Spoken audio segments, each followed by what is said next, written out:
Are people excited to hear what Kirk has to say? Yes, all right, Kirk, get up here.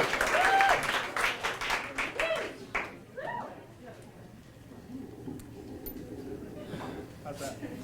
Is this okay? Okay, I hate this clock thing, but here we go. It is a bright, bright, shiny day, and I am at the gates of the Sun King of France in Versailles. I have 12 students from Bates, a college not far from here, with me. We've just spent 3 wonderful weeks in Brittany together. On the train, I said, what do you want to do in Paris? They insisted on coming to Versailles. I said, that's a good thing. 18 to 22-year-olds in France, newly legal. They want French history. I'm all for it. I'll pay whatever it takes to go. So we get there, but there is a little disappointment. I had told them Tuesdays, everyone in Paris, museums are closed. Every tourist goes to Versailles. So every tourist, several continents, were lined up with their cameras. I looked to the left, there is this huge phalanx. It was kilometers long. Kilometers long is the line on the left. So I'm like, oh, I look to the right, group reservations. I go, well, man, we'll go up, quickly learn. You have to reserve years ahead for these tickets. We can't go there. I'm like, oh, what are we going to do? What are we going to do? I don't know. In the middle, however, there is a tent. There's a white tent in the middle with very important people lined up, people dressed in very fancy French clothes, and no line, and people just sauntering in. And I said, what could it hurt? What could it hurt? So this is what I did. I went up to the most stylish and wonderful looking woman there and listened carefully. Madame, alors je voulais vous demander, alors, je vois qu'il y a une grande queue là, je suis là avec un groupe scolaire, mais on n'a pas réservé d'avance, je vois qu'il y a des groupes là, mais on a dit pas pour le jour même, donc voilà, est-ce qu'il faut absolument qu'on attende dans la queue?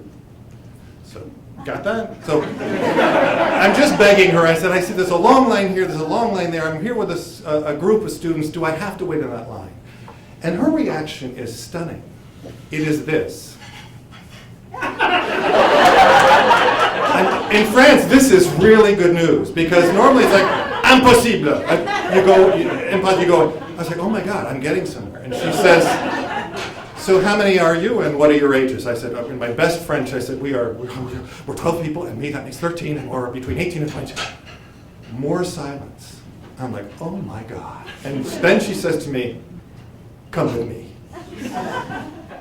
Rashida, it says here, I will follow her anywhere. So she has these 9-inch heels, this black sheep, tick-tock, tick-tock, across the cobblestones to the door, past this like 5 miles of people lined up to get into their tickets. They're grumbling at, what was that now? That's their door. Then there's a door next to it that says, accès interdit. Access denied. No one goes in this door. I go in this door. I go in this door with Rashida in her 9-inch heels. We go in, they're grumbling at me more. They're like, why is that man getting away with it? And Rashida taps at the window that's closed. The shade comes up. Her friend, Mohammed, is there rolling his cigarette for his, break. She taps on the thing and she goes, lui, ça va. So I pull out he's good to go. So I pull out my French bank card and I'm waiting for the news, and he through. He puts the receipt underneath. I hold him. He waves my card aside. I look at the receipt. Says 0, 0, 0, 0, 0, total 0. I owe nothing to this. And I'm like, oh my God. That woman just saved me 3 hours in line, and Mohammed just saved me $600. And I said, this is some divine. I teach about North African culture. I thought, this is Mohammed and Rashida, that they are the protectors of French culture. And that they just let me in for free. I'll keep up with this. So then I go out and go, how did this happen? And I look out into the sunlit courtyard and I go, oh my God. They think that I'm French and that this is a French school group because this is field trip season and they get to go in for free. French school groups go for free. How am I going to? So I walk, their LL Bean backpacks, bright, shiny basketball shorts. Oh, geez. So I explained this to them and they explained, but Professor, we're not French. I said, no joke. Some of them still challenged.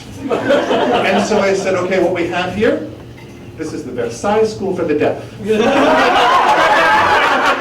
all are either signing or you button it up.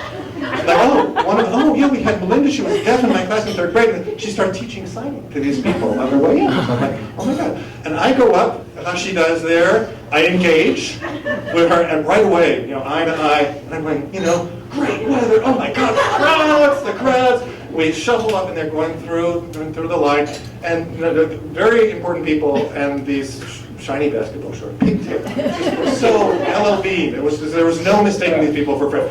But mute, signing, no problem. I get through. So they get in, and we're right into the King's Chapel in Versailles. But one last little hitch. We're VIPs now. We get free headsets. Tom, one of them were, where they said, oh my God, we're headsets? Like, I said, something to do? Very high functioning. I cranked those puppies up. And we walked it into the King's Chapel. Everyone got to hear all the facts about that. And I said, a couple minutes later, I said, Tom, you can turn this down. And he's like, it was as if he was deaf.